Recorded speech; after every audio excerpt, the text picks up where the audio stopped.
to welcome everybody to the Monday edition of the Daily Cheat Sheet. Hope everybody had a great weekend, and I want to thank you two detectives for not noticing that I got a haircut. So, good work, gentlemen. You have officially lost your detective badges, but it was a good weekend, obviously, until yesterday, Sunday, when an Egyptian national who is here pretty much illegally threw a Molotov cocktail into a group of people who protest to get the hostages out of Gaza. I guess they do this on a weekly basis. And he threw a Molotov cocktail in. I believe one of them got murdered because they're pressing for murder charges. And welcome to America 2025. Go on. So it's important to note nobody was murdered. They are pressing charges for murder. It's actually a very specific and interesting kind of thing. We won't go into the entirety of it because it does get into granular stuff, but they are charging him with murder despite the fact that no one died. So thank God for that. It's an important thing to make sure that everybody is aware of it. You said he's pretty much illegal. He is illegal. He entered legally, but he stayed illegally. And then, despite the fact that he was illegally here, he was given permission to work status. This is one of those things that isn't talked about enough. He was granted a work permit under, shocker of shocks, the Biden administration. This guy who entered the United States on a tourist visa, okay, which by nature is a temporary legal status that expired in 2019. This guy not only hated America, hated the West, hated freedom, hated Israel, hated the Jews, and saw his opportunity. The media lied about something and blamed Israel and blamed the Jews. And this guy said, hey, I've seen this movie before. I just watched it in Washington, D.C. I think I have an opportunity to do something and not only get away with it, I think I might even become a hero as a result of it. There is something going around social media right now that says media lie, Jews die. This is what's happening. It's giving tacit approval for this sort of thing over and over and over again. All right, listen, I Yeah, think you're 100% correct. And before I get to Mend, I thank you for correcting me on the murder thing. That is a bit on the confusing side. But Mend, he's 100% correct with the blood libel that is going on. It's being seeped through the whole media ecosystem. And yes, this guy is going to be a hero. And this is what we are facing right now. this is a failure of leadership. For the last 4 years, under the previous administration, they were telling these moronic protesters and these useful idiots that they had a point. That is what democracy looks like. And these false accusations against a country that was attacked were right. And the country that was fighting for its life and defending its citizens was wrong.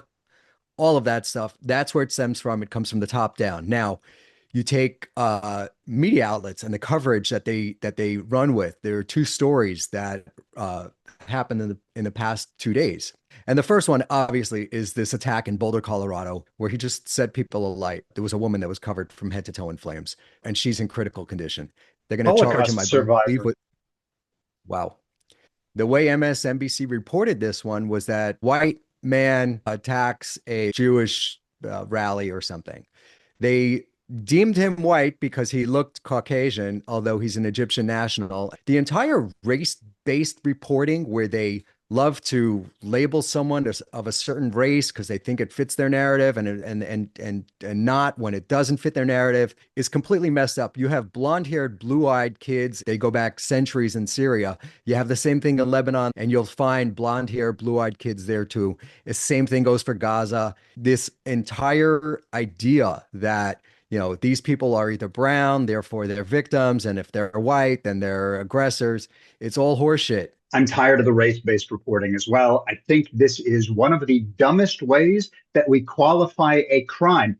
Who cares what color someone is? Are we still doing this bullshit? As if skin tone somehow magically changes the morality of a person's actions? Absolutely not. These murderous assholes could be purple with polka dots and it wouldn't change a fucking thing. Evil is evil, violence is violence. I don't want to hear anymore about what they are and what they're not. And especially if they are this thing, but it's not politically expedient, we just leave it out altogether. Okay. And a lot of the reporting here is doing just that. Because, for instance, I saw 3 news stories today that said people were burned by another guy who did a thing. The vaguest terms you could imagine. In fact, Our president, Donald Trump, said he really didn't like the violence, but there wasn't any mention of Jews. There wasn't any mention of Israel. There wasn't any mention of anti-Semitism. That is a problem because if we don't call out what it is, then it's just violence. It's just general. We don't like anything that's negative or bad. That's not enough anymore. I think that's a great point you bring up. And I didn't know that. And that's why I love doing this show because it's three people that are probably looking at every news site across the country. And Golan, I did not see that story. And when we all saw the picture at first, we assumed he was a white person. And immediately we knew his name within 2 hours. And I don't want to say his name. And immediately we knew that he said free Palestine and Gaza and all of these things. He was screaming all sorts of stuff, free Palestine and Zionists. How many children have you killed? All the stuff that the media had been inciting made it clear that he was there as part of an ideology. So I don't want to hear this was a crazy guy who didn't know what he was doing. I don't want to hear that this wasn't terrorism because he was targeting specifically this group, whether they were Jewish or not, just like people in DC. He suspected that they were Jewish. He was there because he thought they were Jewish. Exactly. Mend, I had woken up and I turned on Fox News, and I want to say it was about 6 o'clock, and they were covering it for about 14 minutes until they went to Trey Gowdy's pre-taped weekend show. And I look at every other event that happens. It's a day cycle. At least you get 12 hours. We got maybe 50 minutes yesterday for a brutal anti-Semitic attack in Boulder, Colorado. That's Fox News. They should be ashamed of themselves. I don't know if I take the same stance. I've seen this reported all over the place. And it's not just an anti-Semitic attack. It's a domestic attack. It's a terrorist attack on American soil. And I think that should be the main focus, is that under the Biden administration, people were granted amnesty, people were granted work permits, people were allowed to flow across the border unmitigated. And now we're seeing the results of that domestic terrorism, people firebombing other American citizens on our streets. You want to scream anti-Zionist, anti-Semitism, fine. It's that also, but it's domestic terrorism on our streets, which cannot be allowed to happen. They need to stamp this out. I think Tom Holman and our border security guys are doing a great job. I wish they would ramp it up. They're only deporting a couple of hundred a day. It should be thousands a day, but they're doing a bang-up job. I don't know about the amount of coverage that this thing is getting. I see it all over the place. The bigger issue that I see is the way they try to whitewash it and try to call it a white national or something like that. That's the bigger issue. It's the dishonesty in the reporting, not the amount of reporting. I think that's a very fair point. And Golan, I think to Men's point, you could actually have both. You could call it domestic terrorism, which it 100% is, but at the same time, it's also terrorism against Jewish people simply because they're Jewish, just like it was at the museum in Washington. So yes, we are witnessing terrorist attacks that are happening to American Jews. Let's say it like that. However you want to say it, this is what we are witnessing right now. If this was going against Christians, I would say the same thing. If this was going against blacks, if somebody firebombed the black church, I would say the same exact thing. If somebody firebombed anything with gay pride, I would call it out like it was. And that's not happening. If it happened to a couple of the groups that you mentioned, the media would be right there alongside you calling it out, and it would occupy the news cycle for a very, very, very long time. I won't name any names, but there are a couple of incidents that we all can think of that were way less egregious than this, a flamethrower and Molotov cocktails. Not only that, they found 16 more Molotov cocktails that he had prepared. This was going to be a major terror attempt. And as if we didn't already have enough information, I know you don't want to say his name, so I won't say his full name, but I'll say his first name, which is Muhammad, right? So as if we weren't totally sure what was going on, there is a tradition when it comes to Islamist terrorism. They love to attack on Jewish holidays. This guy was no different. Don't forget, October 7th was Simchat Torah, right? Yom Kippur War, obviously, the Passover massacre in Netanya, and on and on and on. This one, well, what are we in right now? It's Shavuot. And the guy made sure that his attack coincided with that as well, just to keep tradition alive. No one's talking about it. And yet everything is pointing to what this is. I got 2 points before we move on from this one. Point number one is communities need to wake up and they need to harden their defenses. So from the outset, things have become a lot more dangerous, and these are soft targets, and they are really easy for these people to attack. Any of these organizations out there that are putting on events like this really need to step up their security. Number two is that if this continues, you risk escalating. So if the people that are being attacked, in this case, they happen to be Jews, but if the people being attacked feel that their government is not taking care of them and not protecting them, then they're going to take matters into their own hands. So I give our administration and the government credit for what they're doing. They're taking it seriously. They've come out and strongly condemned this, and they're, going to throw the book at this guy, and they're working on deporting anyone like him. But that is what needs to be done so that you don't wind up in a situation where you have vigilantes seeking justice. God forbid something like this happened to my family. I don't know what I would do. I would not be sitting by idly. This is something I wrote on Instagram earlier today. I'm going to read it directly. Colorado law allows the use of deadly force when you believe it is necessary to prevent imminent death or serious bodily harm.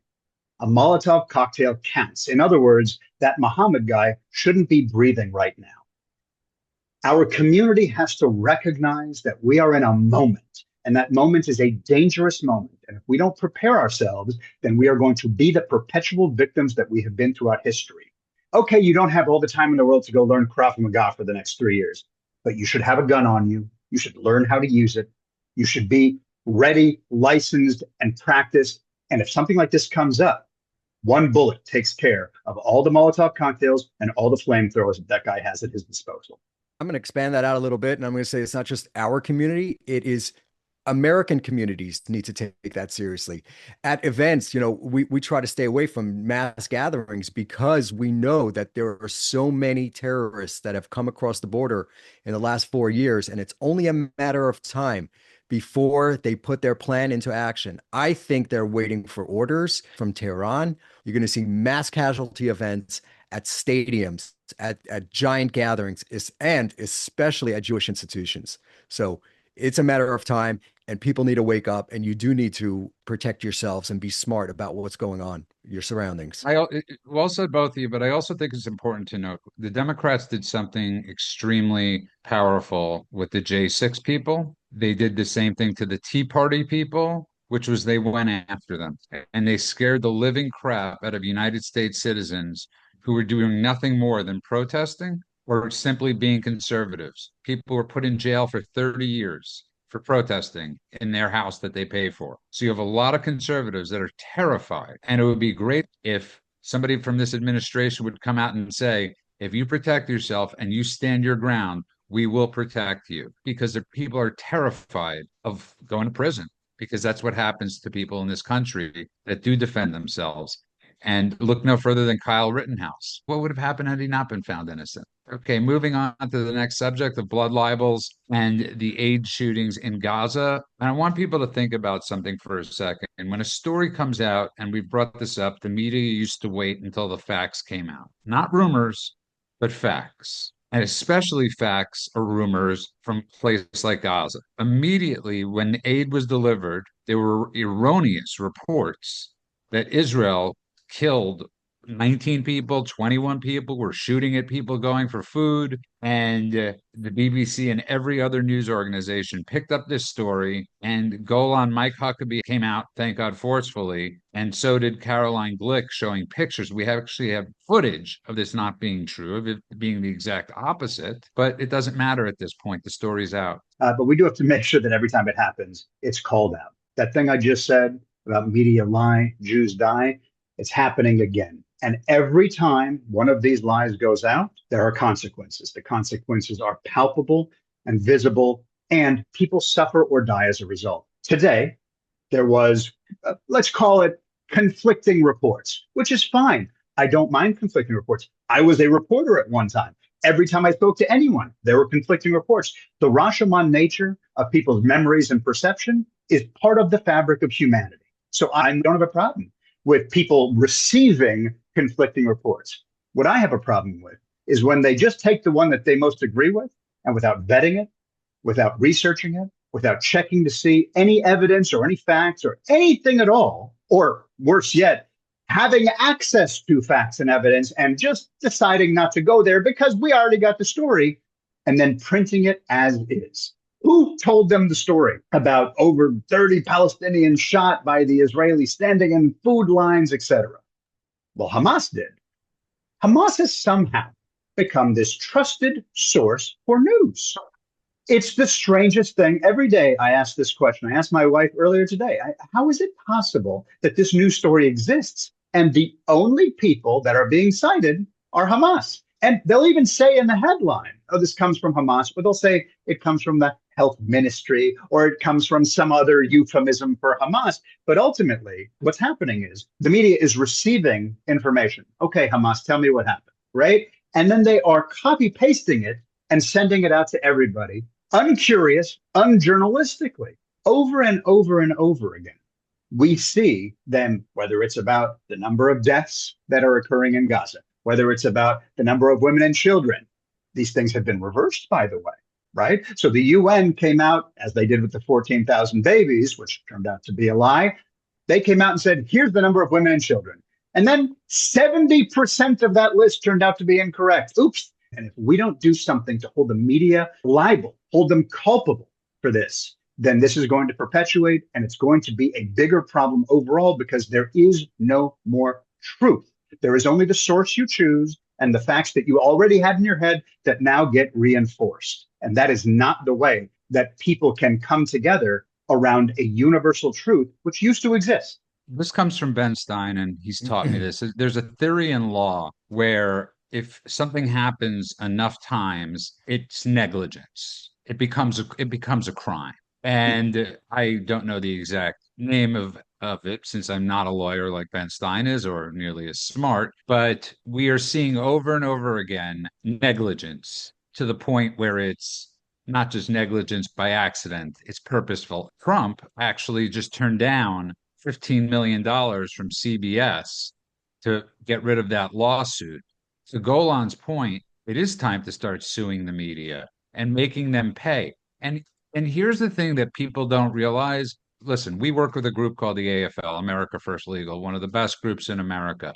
When you're able to sue news organizations or any organization, it does something else. It makes them think, and it also makes them spend a lot of money to defend themselves. So there's got to be a cost to these news organizations, man. The cost comes from viewership. The bottom line is that in this particular instance, you have the Israelis and the Americans. They set up a food distribution program. They have 4 sites, I believe, and they delivered over 2 million meals. Hamas is warning their people, do not go to these places.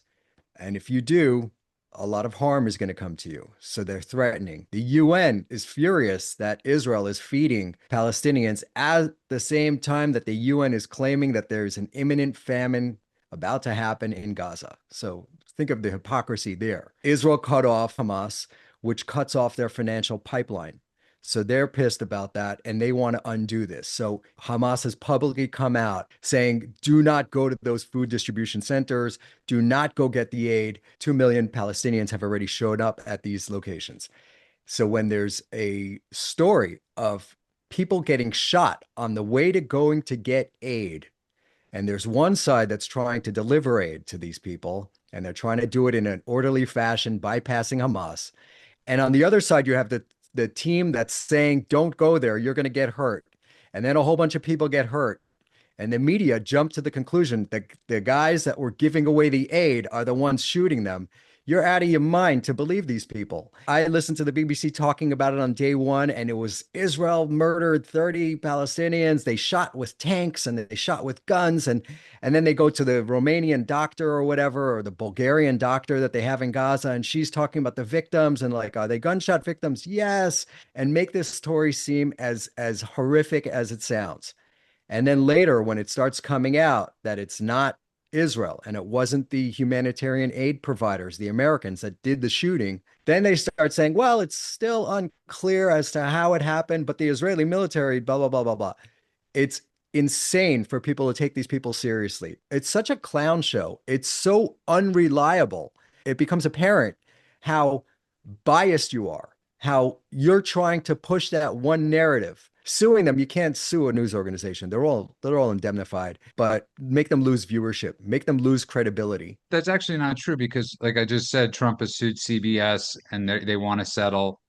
ABC paid him out because of the Stephanopoulos lies. So yes, you can sue these people.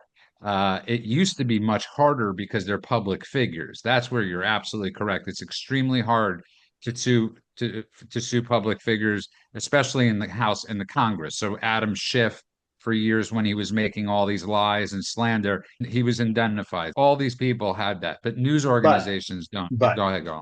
I can point to, like you said, Trump sued this guy and that guy, and some of the Trump stuff is a little iffy because they're trying to make a sale and the government needs to approve it, so they're like, we'll just settle so we can make this. Okay, so who knows? But Nick Sandman did this. He sued. He got a settlement.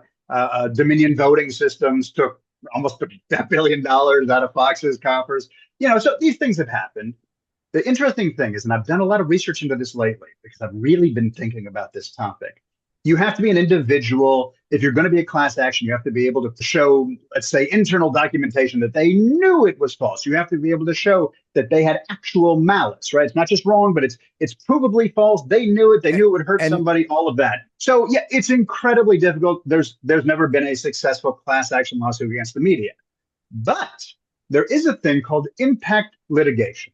Impact litigation is something that many people don't think about. And impact litigation is where you launch a lawsuit, not because you think you're going to win, but because you want to bring it into the public consciousness. You want to shape public debate. You want to shape law and culture as a result of the case even existing, even if you know it's unlikely to win.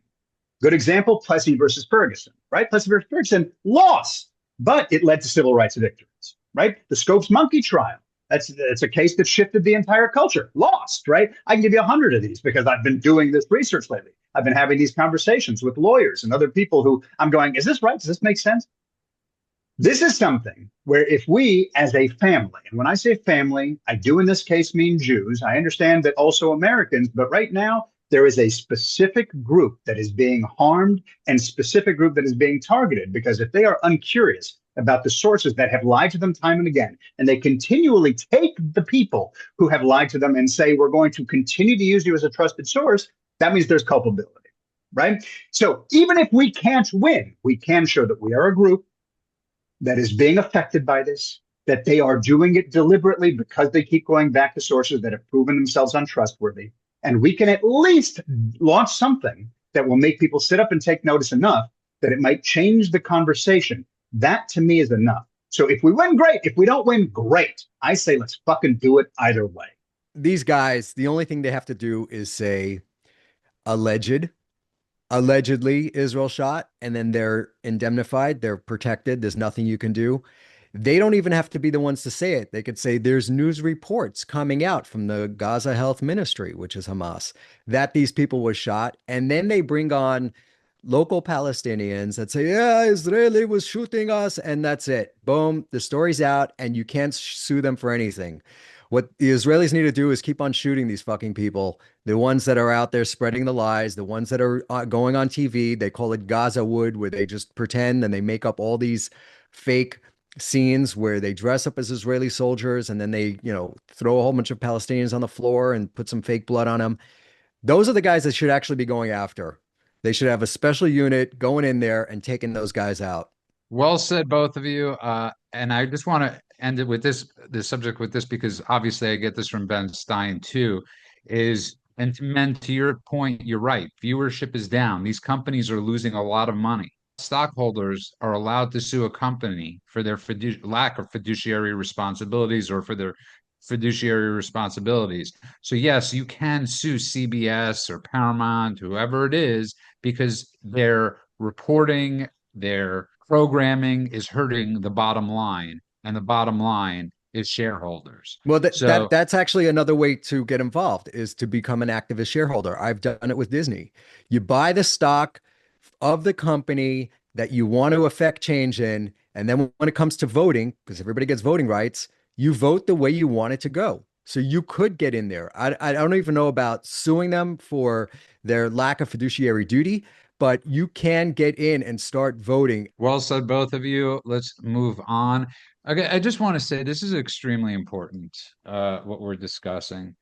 And it's extremely important digging in and really digging into these stories because a lot of people are not getting the full scope of what's going on. Most people get their Google feeds or their feeds from their phone. They see the story, it's who and the algorithm sends them, and they're not getting the full take, the actual facts of the story. So that's why it's incredibly important to really dig into these stories. And both of you do it absolutely brilliantly. I want to go next to Golan. I want to go to you. For the people that don't know, Golan has been in the movie industry for 20 to 25 years at least, Yep. and producer, been with Marvel, been with everybody, and he's an amazing screenwriter. And he's spoken out, and he's been willing to risk it all, and he has risked a lot of it. And I look at Winston Marshall from Mumford and Sons as an absolute hero. Like I look at both of you.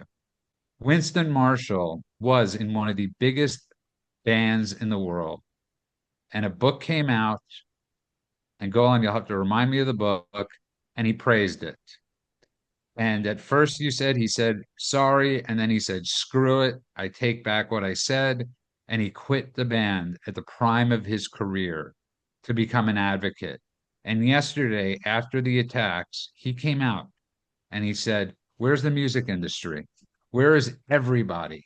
So first of all, the name of the book was Unmasked. This is Andy Ngo's book. And you know Andy Ngo, this is a guy who is an activist who has done a lot to unmask a lot of these bad actors. And the book was not something that should have been as controversial as it was, except that everything is tribalism. Everything is you either are with us or against us, period. No air in between anything. So he read a book by a guy that they didn't like. And then he said, hey, this is a great book. You guys should check it out. It's got a lot of good information in it. And everyone came for him with pitchforks and flames. And he freaked out. He was, I didn't even realize. So at first, I will admit, he said, I didn't know I was hurting. I'm sorry. I didn't know I was hurting anybody by recommending a book. And then his band came after him. He did a podcast episode with Bill Maher on Bill Maher's podcast, not on his show, where he was talking about what happened, and he revealed something that I didn't know, that the band cornered him. And the band said to him, you can stay in the band, but you have to make a statement. You have to go through basically, Soviet apologencia kind of training or whatever the hell they have people do these days. And sure enough, he did it. He said, okay, I'll do whatever you got. And then he kind of stopped. And he said, what the hell am I doing? Why am I apologizing? I read a book.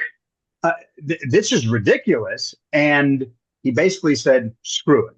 Took back the apology and changed his whole life. He basically went from being a guy who was kowtowing to the groupthink. And then he said, you know what? I'm going to do integrity over applause. I'm not going to virtue signal. I'm not going to do the thing that everybody does when they make a mistake. I'll just detour for just a moment. I just saw the other day, there was a Cannes Film Festival going on, and one of the actors waving, and then suddenly Pedro Pascal quickly goes over and knocks the guy's arm down and says, it almost looked like you were doing a Heil Hitler salute when you were waving. It's like, it was Joaquin Phoenix, by the way. Thank you. Thank you. I forgot who it was. It was Joaquin Phoenix, correct. And Pedro Pascal saved his life. And the video, when you can't hear them speaking, Joaquin Phoenix is like, oh my, like, thank God you like, everyone is hyperventilating over the most ridiculous things these days. So the fact that he was willing to stand up, honestly, it makes him a hero. He risked his entire career, and he did it again. The reason why we're talking about him is not because of what he did then, what he did yesterday. He came out and he said, what happened in Boulder, Colorado was anti-Semitic violence, period. There's really no middle ground here. He left the echo chamber of the elite cowardice, and he basically said, I'm going to call this out, and I'm not only going to call it out for me, I'm going to call out the entire music industry. How are you all silent? In fact, how do I see you all posting kafiyas and posting all this other bullshit when this is happening to a group of people that even if Let's concede fictionally. Let's concede Israel is committing a genocide. Israel is doing all the bad stuff. You claim it is. Okay, it's not, but let's pretend it is. What does that have to do with lighting American Jews on fire in Boulder, Colorado? That is purely anti Semitic violence. That is purely someone saying, aha, the world is mad right now at Israel because of our lies, because they've swallowed all of this garbage. So now we're going to use it as an excuse to attack Jews, which we've seen several times already. What he's saying is, hey, you're writing your song, Eric Clapton, with his Palestine guitar bullshit, and everyone writing their songs about freedom and resistance and virtue signaling and Imagine Dragons and Green Day and all these other pieces of shit all over the world. And he's saying enough is enough. The fact that you guys are all virtue signaling in this direction, but something happens to innocent people and you are silent. How dare you? And once again, he stood up when no one else would. Mend, I go to you now, and I say the same thing I say to go on. For people that are not familiar, Mend is an extremely successful business person. He runs a site called American Exceptionalism, and he has, in a sense, devoted his life to this cause. And what I mean by this cause is the Constitution, First Amendment, Second Amendment, and speaking out against what he perceives as injustices. And he's risked a lot to do that. He's a great father, he's a great husband, and it takes a lot of guts to do what you've done. And I really commend you for that greatly. I think it's extremely important to commend people for doing the right thing. And Winston Marshall yesterday, man, did it. And he did it at the height of his career. This isn't when people come out as conservative after their career is done or gay after their career is done. He became an advocate at the height of the success of Mumford and Sons. Takes a lot. I don't understand it. I really don't understand it. Why would that take a lot? Don't the Jews control all the media? Wouldn't coming out in support of Jews be a good thing for you? I don't understand how all these people with all their keffiyehs and the guys that Golan just mentioned, all these jerks who come out and scream "Free Palestine" at every one of these events, or "Fuck Israel" or whatever else they're saying. How is it happening? To your point, man, I just want to say it was great because Douglas Murray brings that up.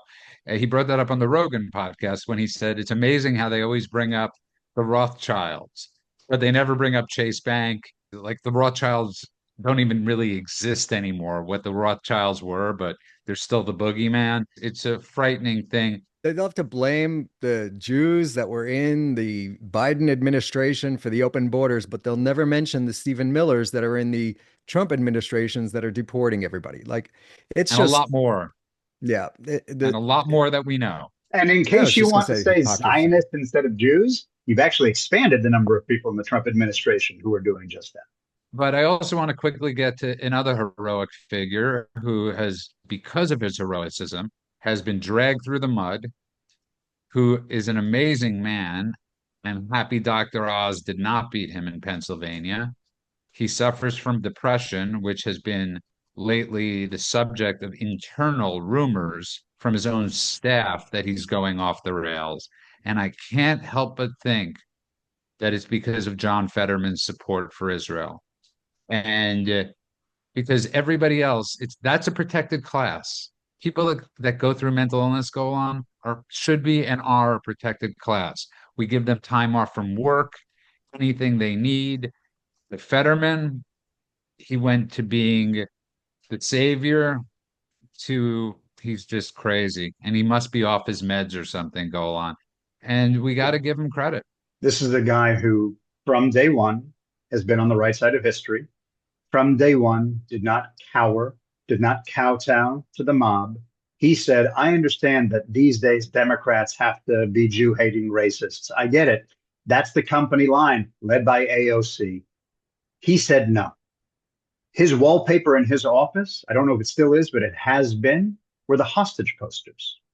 When he was confronted by people shouting at him in the hallways, said one of my favorite things is that I don't know if you knew this, but I had a stroke. I can't hear you. He was playing it up just to mess with these people. This guy is not just a hero. He has morality. He is someone who understands what ethics is, But he has something else that has not been seen in Washington in many, many years. And that's a backbone. This is a guy that is willing to stand up and say, I know what good and evil is, and I am going to be on the side of good. And despite everything, despite the pressure he receives, which he does every day, despite the now sabotage coming not just from inside his party, but from inside his office, he still stands up and he still does the right thing. And there's almost It's nobody else like him in the Democratic Party right what Or the you said. Republican. now, or Well, the Republican. You're right. what you said, what he has that a lot of people in that party do not have, he has principles. The guy has principles and he's not going to change them based on a narrative. So the Democrats would love for him to vilify Israel. And he's saying, he's standing up and he's saying, no, they were attacked. And this is not going to end until they get all their hostages back. So he's standing on the right side of history. And all of those operatives in that machine are trying to get rid of him now when he was their savior 2 years ago. So it just shows you where they stand, what they're all about, the hypocrisy on that side. And here's a man who I didn't like. I was not a fan of Fetterman's, but I've come to respect Likewise. him. I've come to respect him because of his principles. He's not pro-Israel. He's pro his principles. He believes in right and wrong, and he's going with right. And he's telling these people to their face, they are wrong. Moral clarity shouldn't be partisan. That's the bottom line. And that's what I was going to bring up. It's extremely important that he did this with the other senator from Pennsylvania, who is a Republican, McCormick, and they did this together. And they made an announcement together. And we keep on forgetting about anti-Semitic attacks. Remember, the governor Shapiro, his house was set ablaze. And it's amazing how quickly that story just disappeared. Just before you move on, I just want to point out that Ruth Bader Ginsburg and Anton Scalia were best friends, and they were on opposite sides of the aisle. One was a Republican, a conservative, and the other one was a Democrat and a liberal. And they knew how to get along regardless of their differences of opinions. And that's how we are as a country. That's how we will progress as a country. For some reason, it's become to the point where if you disagree with somebody, you're the enemy. But you have a guy like Fetterman who really loves his country and he loves his state and he's willing to work with people across the aisle to make things better for his state. And that's the way it should be.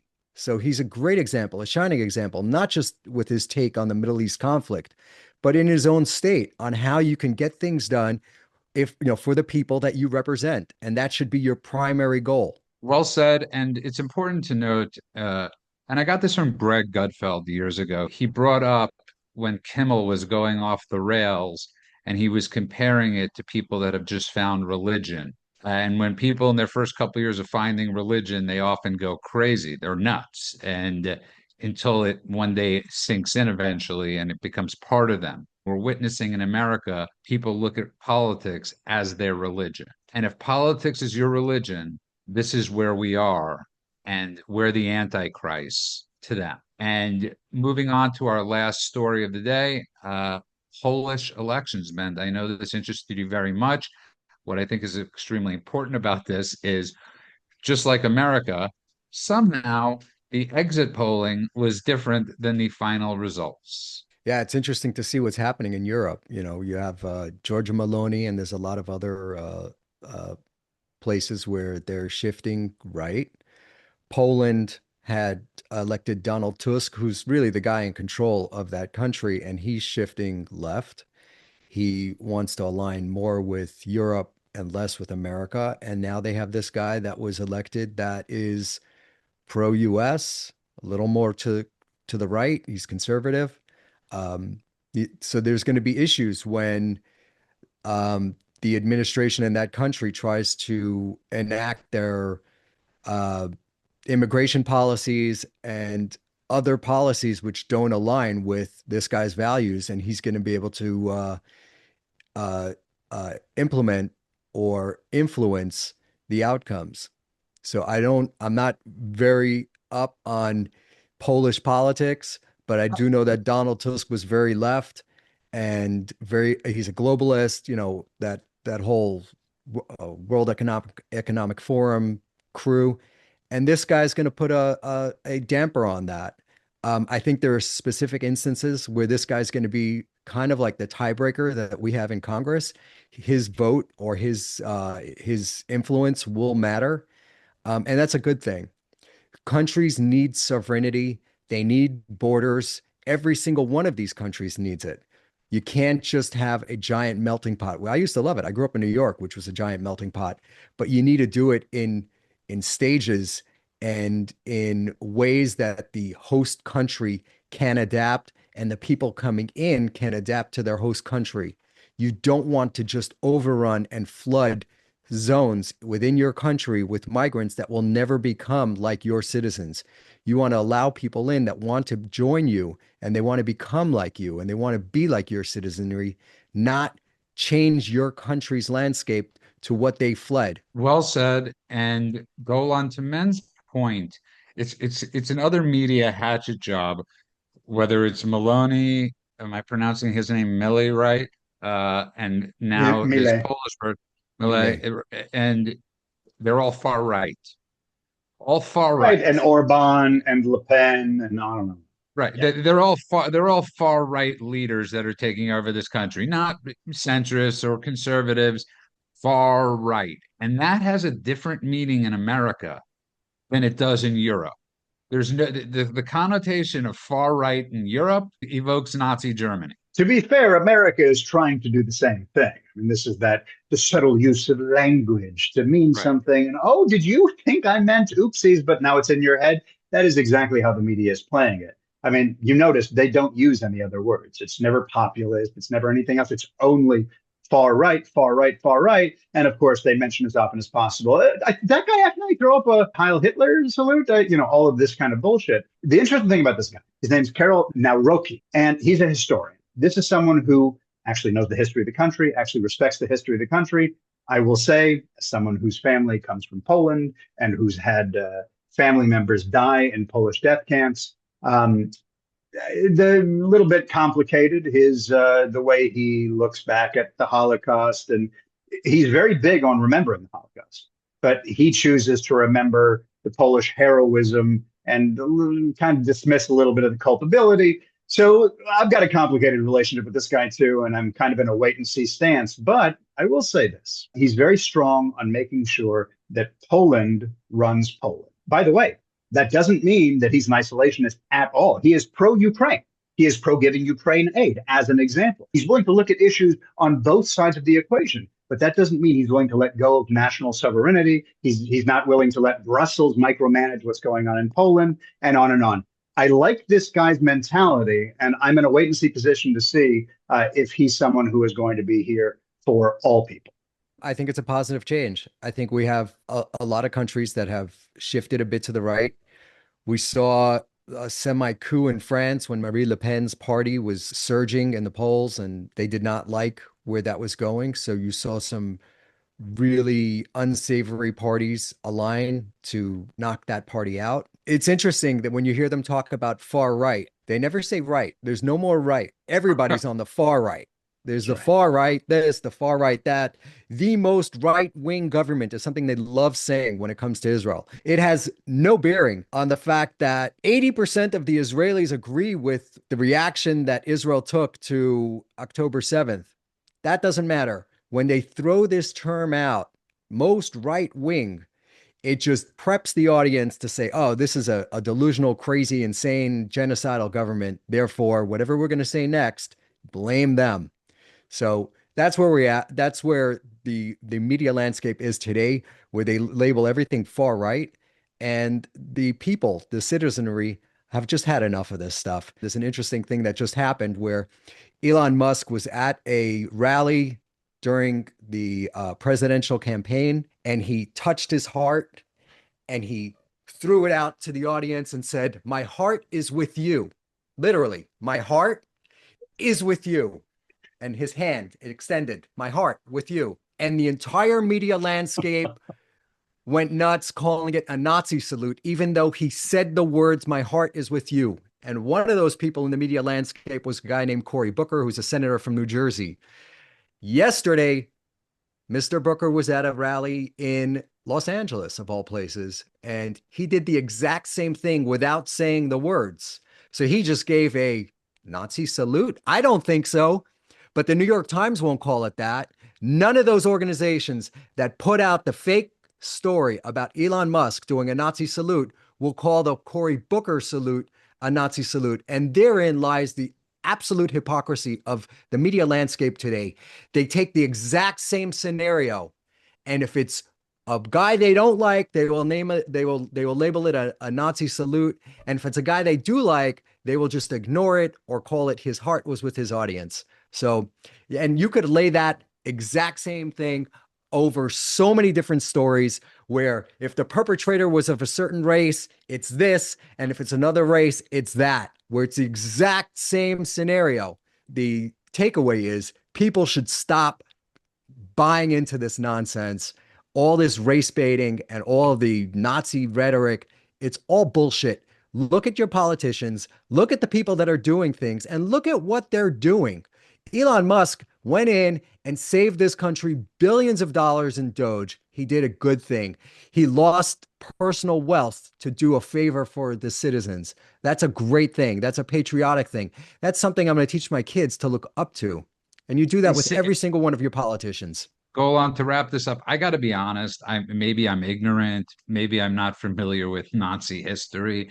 Until they brought this up, I would never have thought that these were Nazi salutes. And I watch a lot of documentaries, and I watch. It's amazing what they're able to pull out to frame a narrative. And I got to be honest. Maybe I'm just stupid. I did not know that these were Nazi salutes. I used to work on a television show called The Bachelor, and I was a field producer for a time. And part of my job was to get people drunk and convince them to say things into a camera that they weren't aware they were saying that would cause trouble that I could then use out of context. It's Is that what sleazy. you're doing with us? That's absolutely every other clip. Oh, you have no idea how bad I'm making you guys look. The point of my story is that my job was to deliberately obfuscate the truth, right? My job was to take things out of context and make people look bad or make people get upset at each other. This is all the media does anymore. Now, to your point, Mend, there was a guy, Elon Musk, who touched his heart and threw it up, and he was doing a Nazi salute. And now there's another guy, Cory Booker, who touched his heart and threw it up, and now he's doing a Nazi salute. The reason why, Duda, that you watch all your documentaries and you still can't identify all these Nazi salutes that are happening every day is because they're not happening. Because they've taken a clip of something that was captured from a weird angle in a certain way, and they made it seem like something it wasn't in order to get clicks or in order to get outrage. It's the same thing. The whole world is just reality show producers now. It's the dumbest shit I've ever heard. I don't want to hear about it anymore. Nobody is doing fucking Nazi salutes. And if they are, they're certainly not doing it in public, on stage, on camera, that's going to be broadcast to the world. Because these people, if they were Nazis, they're too smart to let you know that overtly in the middle of a rally. So can we just stop with all of this nonsense? I'm so tired of it. There are so many news stories that aren't being reported on or that are being reported inaccurately. I'd rather focus on that than focus on rumor, conjecture, teenage bullshit. It's enough already. Okay, and I just have to be honest about one thing. It's Ben Stein that watches the documentaries. I just wanted to sound smart and say I watch documentaries when I actually don't. On our final thoughts of the day, I just want to say what we've brought up, what men brought up with Poland and what you brought up with other foreign leaders. It's very uncomfortable when change happens, and we're witnessing that across the world and including America. It's much easier to stay in a bad marriage, which we did for a long time in the United States of America by voting in both parties, people that weren't working for us. We voted in Trump, and there's uncomfortability with that and because of the change. And you're going to witness that in Poland, they're going to witness that in Italy, and they're going to witness that wherever there's change. Don't be scared of the change. Growing pains happen while change occurs. You got to get through the pain. And I pray that this country get through that change because once again, we are going through those growing pains. And it's not just us going through the growing pains. We're not going to talk about it today because some of it is still conjecture, some of it is still rumor. We'll get into Ukraine and Russia. We'll get into Iran because so far it's Iran says they're going to, and Ukraine and Russia are sitting down. So for those of you who are watching or listening and say, why have they not covered these major stories that are all over the place? It's because right now everybody is just assuming it's all conjecture and rumor. We will get to those as we come, but the whole world is going through these growing pains right now, not just us. There's actually one great story that we should finish on, and that was Ukraine kicked some Russian ass last night. They did a 18-month planned out attack where they snuck drones, truckloads of drones into Russia, deep in Russia, and then took out a whole fleet of Russian nuclear bombers. It was quite a coup. I was surprised that Ukraine was able to pull that off. It really left Russia with a black eye. So that's worth pointing out. Yeah, Operation Spider's Web, 41 aircrafts destroyed. By the way, I was going to bring it up, but go on. I'm just waiting for them to blame Israel for helping the Ukrainians out with this mission, because Ukraine, of course, couldn't come up with this. But I could just see that as being the headline in tomorrow. And the reason we're not talking about Iran and Russia is because until the story is the truth, until there's a deal that's being made, I don't want to speculate, and I think it's just Absolutely. pointless. And we're doing what everybody else does. On that note, I want to thank all the people that have been listening to this on Apple, Spotify, Substack. Please go to our YouTube channel, Daily Cheat Sheet, and on X-Men. How do you pronounce it? TD, the Daily TD Cheat Sheet. Also on Instagram, wherever you follow us. On that note, whether you listen to this in the morning, afternoon, or the night, we hope you enjoy it. God bless you all. Have a great day.